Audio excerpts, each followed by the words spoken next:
European integration. And we nearly destroyed ourselves, especially in the 20th century, doing this kind of thing. And you can take any lesson that you want from history, really, anything you like. But I think one lesson of European history that is very useful is that Europe cannot be united that way. You cannot force it. It's impossible. Countries will rather die than give up with that. And this is the whole history of the of Europe. Countries fighting each other because they were afraid that the other one was getting too big, so we had to do something about that, because we will not be dominated by any other country. So that's the old method of European integration. The new method is what this European Union is about, is completely different. I already indicated that the new method is first of all about economic integration. And it's voluntary. It's completely voluntary. No country is going to be forced into the EU. If it's an empire, it's a very benign empire, it's a positive empire with no army and it has no emperor, and there is absolutely nothing forced about that. So, modern integration is economic integration. And that really works. As already, no country has ever left the EU, so there must be something to it, like my boss already said as well. Second element is this takes place in this framework of rules. We love rules. It's a very European thing. And the thing is, again, with rules, I already said, well, rules have to apply to everybody, but my rule is better than your rule, so my rule should apply to everybody. And of course, you think the same thing. So then you have a fight again. How to get out of that? That was a difficult question. How do you get out of that? One way we're getting out of that is very simple. I accept your rules if you accept my rules.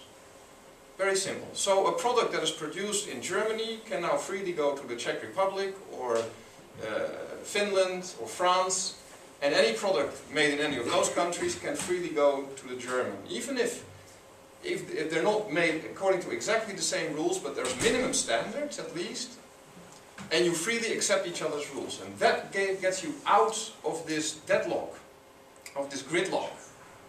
And that one rule for everybody, well, we can also take, we accept each other's rules because we trust, it's also a confidence building measure, we trust, we know that your rules are good enough and my rules are good enough for you. Now we can work together. So that's an elegant way to get out of there. And then the third element, so it's economic integration within this huge framework of rules. And the third element is, of course, this is all very political. And we have endless debates and crises every time about what is the ultimate goal, what's the ultimate purpose of the European Union. For some people, a United States of Europe is a dream. For others, it's a nightmare. And the discussion will always move between those two. Personally, I think we are moving toward ever further integration, but the member states, of course, are not going to get themselves out of the game. They're member states. They're not going to say, well, as Germany we will now stop existing. But effectively, we are moving toward the United States of Europe.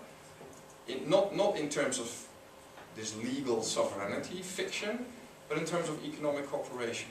We're going there. And I think that's a very good thing.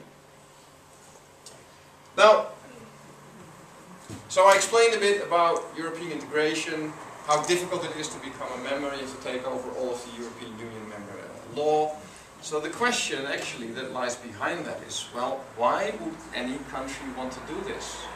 I mean, why would any country take over all of this European Union law, take over and do all this trouble to become a member? What's in it for the country and what's in it for the EU, for the other countries to let the country in? Now, there's a lot of different reasons actually, and it depends who you are and what country you are and what reasons matter most to you. And if you look at academic debates or in media or wherever, you will hear the same reasons very often, over and over again. And you can put them in three very broad categories. Don't worry, I'm not going to name them all the reasons, I'll just pick out a few. But first of all, there's historical reasons, economic reasons, and political reasons. And like I said, I'm not going to put all of them, I'll just take the historical list that I already talked about, this idea of a united Europe. It's a dream. It started with the Roman Empire, actually. Yeah, but it's a beautiful myth. Because Europe never was united. The history of Europe is maybe also a history of crisis, trying to unite by force Europe. The Roman Empire